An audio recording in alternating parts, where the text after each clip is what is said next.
Hello दोस्तों, स्वागत है आपका हमारी इस नई वीडियो में। दोस्तों आज की वीडियो में लेके आया हूँ आपके लिए एक नई जानकारी जो कि एनपीसीआईएल यानी national power corporation of India limited में निकली भर्ती प्रक्रिया के संबंध में है। दोस्तों एनपीसीआईएल तारापुर महाराष्ट्र द्वारा ये विज्ञप्ति जारी की गई है जो कि आप स्क्रीन पे देख सकते हो। इसमें विभिन्न पदों की वैकेंसीज निकाली गई है जिसमें आईटीआई होल्डर्स के लिए भी विशेष पदों का सृजन किया गया है। तो आप जैसे देख सकते हो कि ऑनलाइन आवेदन करने की जो प्रथम तिथि है वह 8 फरवरी 2023 को 10 बजे से लेकर 28 फरवरी 2023 16 बजे तक यानी लगभग 20 दिन तक ये आवेदन प्रक्रिया इसमें चलेगी। नीचे आप देख सकते हो पदों का विवरण दिया हुआ है, डिटेल्स ऑफ द पोस्ट। इसमें आप देख सकते हो तो 1 नंबर से लेकर 5 नंबर तक की जो पोस्ट है वो मेडिकल डिपार्टमेंट से संबंधित है। उसके बाद 6 नंबर की जो पोस्ट है वो प्लांट ऑपरेटर से संबंधित है और जो 7 नंबर की जो पोस्ट दी हुई है ये आईटीआई होल्डर से संबंधित है, जिस पोस्ट का नाम है stipendiary trainee technician ST/TN category second और मेंटेनर के नाम से ये पोस्ट निकाली गई है। जिसमें आप देख सकते हो फिटर के लिए 34 पोस्ट है, टर्नर के लिए 4 हैं, इलेक्ट्रीशियन के लिए 26 हैं, वेल्डर के लिए 15 है, रेफ्रिजरेटर एंड एसी मैकेनिक के लिए 3 है, इंस्ट्रूमेंट मैकेनिक के लिए 11 है, मशीनिस्ट के लिए 4 है, वायरमैन के लिए 10 है, इलेक्ट्रॉनिक मैकेनिक के लिए 11 है, सूचना प्रौद्योगिकी प्रणाली के लिए 2 है, कारपेंटर के लिए 2 है, प्लम्बर के लिए 1 है और मेसन के लिए 1 है। फिर आप इनके जो आगे पोस्ट के कोड दिए हैं यानी फॉर्म भरते समय आपको कौन सी पोस्ट नेम आपको चूज करना है। तो नर्स के लिए जैसे नर्स ए दिया हुआ है, फिर 2 नंबर की पोस्ट है उसके लिए साइंटिफिक असिस्टेंट बी पैथोलॉजी, फिर 3 नंबर की जो पोस्ट है उसके लिए फार्मिस्ट बी, फिर 4 नंबर की पोस्ट के लिए ST/TM category second dental technician, फिर 5 नंबर के एक्सरे टेक्नीशियन, 6 नंबर के लिए ST/TM कैटेगरी सेकंड ऑपरेटर और जो 7 नंबर की पोस्ट है stipendiary trainee technician ST/TN category second maintainer. ये जो ITI से संबंधित पोस्ट है तो आपको इसमें फिलअप करना है ST/TM कैटेगरी सेकंड मेंटेनर। फिर ये आगे आप देख सकते हो मेंटेनर पदों के लिए संबंधित विधाओं के स्वीकृत ट्रेड जो कि क्रम संख्या 7 में जो सर्जित पोस्ट है उसके लिए दिया हुआ है। यदि आप किस विधा यानी किस पोस्ट के लिए आप आवेदन कर रहे हैं तो उसके लिए आपको किस ITI का सर्टिफिकेट होना ज़रूरी है ये इसके सामने अंकित किया जाए। जैसे कोई फिटर के लिए अप्लाई करता है तो उसके पास फिटर का ITI प्रमाण पत्र होना चाहिए, टर्नर के लिए करता है उसके पास टर्नर का, इलेक्ट्रीशियन के लिए करता है उसके पास इलेक्ट्रीशियन का, वेल्डर के लिए वेल्डर है, रेफ्रिजरेटर एसी मैकेनिक के लिए रेफ्रिजरेटर एसी मैकेनिक का सर्टिफिकेट होना चाहिए। इसके अलावा central air condition plant mechanic का हो सकता है, mechanic refrigeration and air conditioning का हो सकता है, refrigeration and air conditioning technician का हो सकता है। फिर इंस्ट्रूमेंट मैकेनिक के लिए इंस्ट्रूमेंट मैकेनिक पावर प्लांट का, फिर मशीनिस्ट के लिए मशीनिस्ट का, वायरमैन के लिए वायरमैन का सर्टिफिकेट, फिर इलेक्ट्रॉनिक्स मैकेनिक के लिए इलेक्ट्रॉनिक्स मैकेनिक का, mechanic industrial electronics information technology and electronic system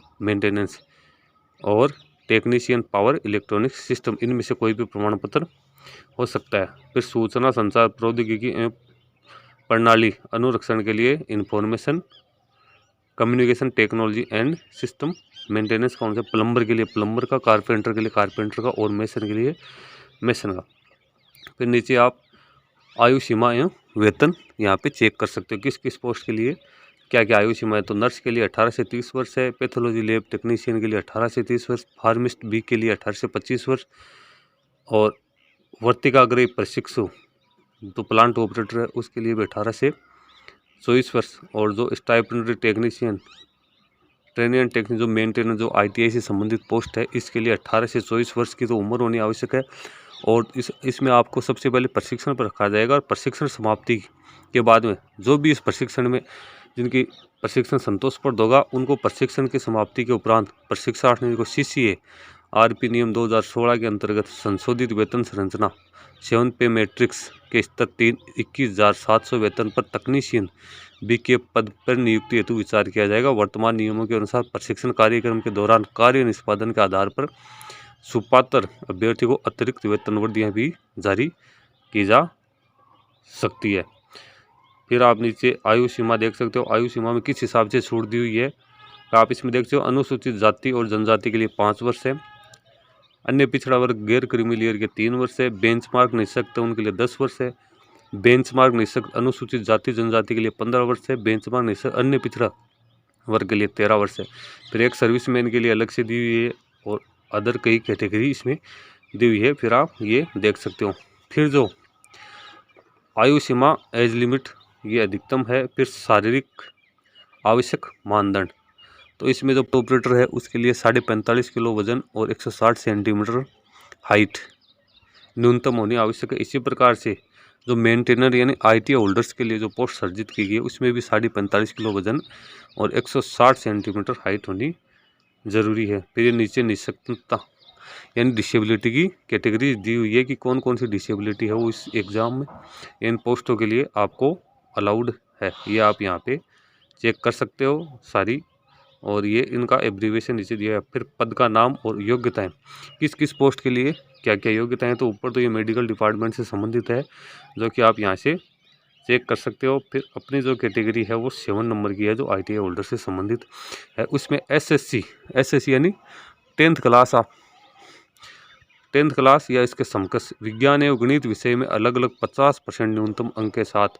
एवं संबंधित ट्रेड में 2 वर्ष का ITA प्रमाण पत्र, यानी आपके पास 10th में विज्ञान और जो मैथ्स है उसमें दोनों में 50% न्यूनतम मार्क्स होने ज़रूरी है, वो भी अलग अलग, और 2 साल का आपके पास ITA का प्रमाण पत्र होना चाहिए। और जिन ट्रेड्स की जो प्रशिक्षण अवधि है या जो कोर्स अवधि है वो 1 वर्ष से कम है तो उनको संबंधित ट्रेड में काम करने का 1 वर्ष का अनुभव होना चाहिए, और कम से कम SSC स्तरीय परीक्षा में अंग्रेजी एक विषय के रूप में होनी चाहिए। यानी जो 10th क्लास या 10th के समकक्ष आपने कोई भी शैक्षणिक योग्यता अर्जित किया तो उसमें इंग्लिश विषय होना ज़रूरी है, एक विषय। फिर ये आप यहाँ देख सकते हो मेंटेनर के लिए यही दी हुई है, SSC स्तर की परीक्षा में विज्ञान गणित एवं अंग्रेजी विषय सहित SSC के साथ 2 वर्ष का ITA प्रमाण पत्र होना आवश्यक है। जहाँ भी ट्रेडर्स हेतु ITA प्रमाण पत्र 2 वर्ष से कम है वहाँ पाठ्यक्रम पूर्ण होने के उपरांत संबंधित क्षेत्र में 1 वर्ष का अनुभव होना चाहिए। फिर आप इधर देख सकते हो पद का नाम, जो प्लांट ऑपरेटर है और जो मेंटेनर उसकी जो प्रशिक्षण अवधि होगी यानी 2 साल की होगी, 2 साल के लिए आपको अंडर ट्रेनिंग रखा जाएगा। और इसके दौरान जो स्टाइपेंड दिया जाएगा वो जो प्रथम वर्ष होगा प्रशिक्षण का उसमें 20,000 रुपये, और जो द्वितीय वर्ष होगा प्रशिक्षण का उसमें आपको 22,000 रुपये पर मंथ दिया जाएगा। लेकिन इसके लिए आपको कार्य निष्पादित करने के लिए एक बॉन्ड आपको देना होगा जो कि 5 वर्ष की अवधि के लिए होगा। इसकी जो राशि होगी वो 5,07,000 रुपये होगी। फिर नीचे चयन प्रक्रिया, तो इसमें क्या क्या होगी, जो स्टाइपेंड ट्रेनिंग टेक्नीशियन जो है उसके लिए सबसे पहले लिखित परीक्षा होगी, उसके बाद कौशल परीक्षा होगी। लिखित परीक्षा OMR और कंप्यूटर बेस्ड टेस्ट आधारित होगी। फिर जो लिखित एग्जाम होगी वो 2 फेज में होगी। जो प्रथम फेज होगा वो 1 घंटे का होगा और इसमें कुल 50 क्वेश्चन होंगे, जिसमें प्रत्येक सही प्रश्न के लिए 3 नंबर दिए जाएंगे और एक नेगेटिव गलत प्रश्न के लिए आपका 1 अंक काट लिया जाएगा, यानी इसमें नेगेटिव मार्किंग होगी।